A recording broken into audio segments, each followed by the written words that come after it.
Let's talk about Nvidia's hint about parallel RTX 30 and RTX 40 production has another hidden meaning, is what WCCF Tech, your favorite leak slash rumor site,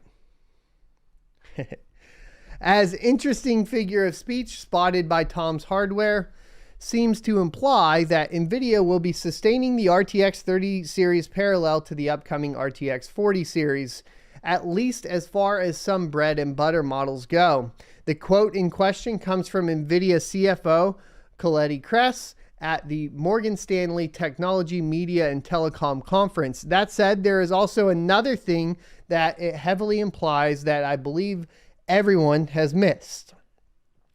Here is the thing though. It is even possible that Nvidia will continue to produce some high volume RTX 20 series cards in the Lovelace era as well, and all of this makes sense. The GPU market has shifted significantly in the past few years, and where once old generation GPUs quickly lost their value, they now retain it for years to come, primarily because of crypto. The ongoing semiconductor crunch also means that GPUs are getting more expensive as upstream wafer manufacturers and foundries increase quotes for the GPU makers. Before we go any further, here's the quote in question. The COVID-19 pandemic and the supply chain issues it exacerbated gave Nvidia an opportunity for gaming side of the business to sell both RTX 30 series and Turing architecture-based RTX 20 series graphics cards, Kress said. So we've been doing that to provide more and more supply to our gamers, Kress said. And we may see something like that continue in the future. It was successful with Ampere, and we'll see as we move forward. Now, here's the thing. Keeping multiple production lines across generations isn't something new. We've seen it before, and we should be very familiar to some of our older readers. Intel used to do this across its 3 product stacks, where the mainstream desktop, HEDT desktop, and mobility side of things would be on completely different architectures, to not only optimize the economies of scale, but to spread out R&D retooling costs as well. The same holds true for Nvidia as well, and with their parallel production of RTX 2060 GPUs.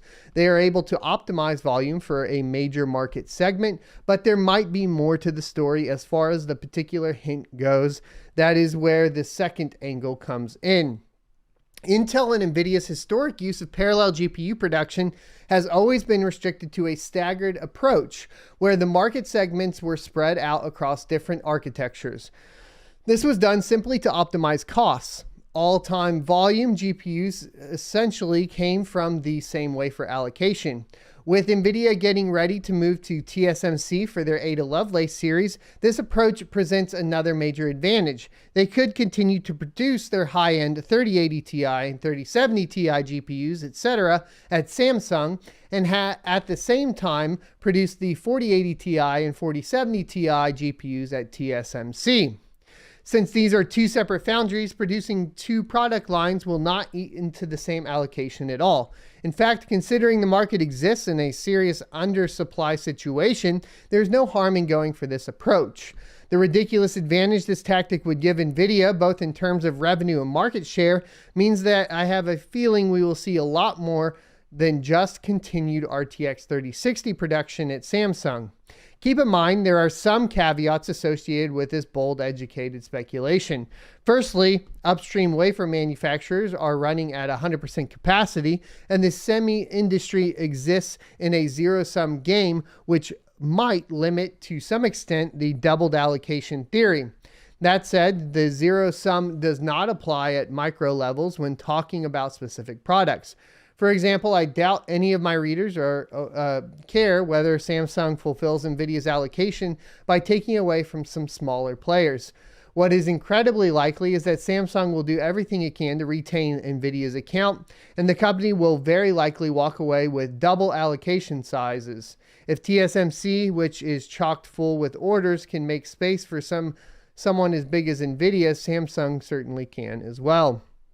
So, what does that mean for the miners? That means more GPU production, potentially, hopefully, lower prices and access to previous generation GPUs for mining, And this may be something that is more enticing as we see the power numbers for the latest Ada Lovelace GPUs from Nvidia being so high, from 450 to 600 watts at the top end, and a whole new PCI generation for, of course, the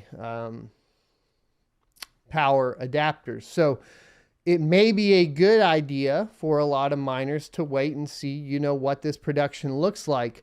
That being said, the interesting point here is, of course, Samsung's capability of production versus TSMC's. And it's possible that if they're outproducing TSMC, the pricing on the latest generation may end up being super competitive to the previous generation.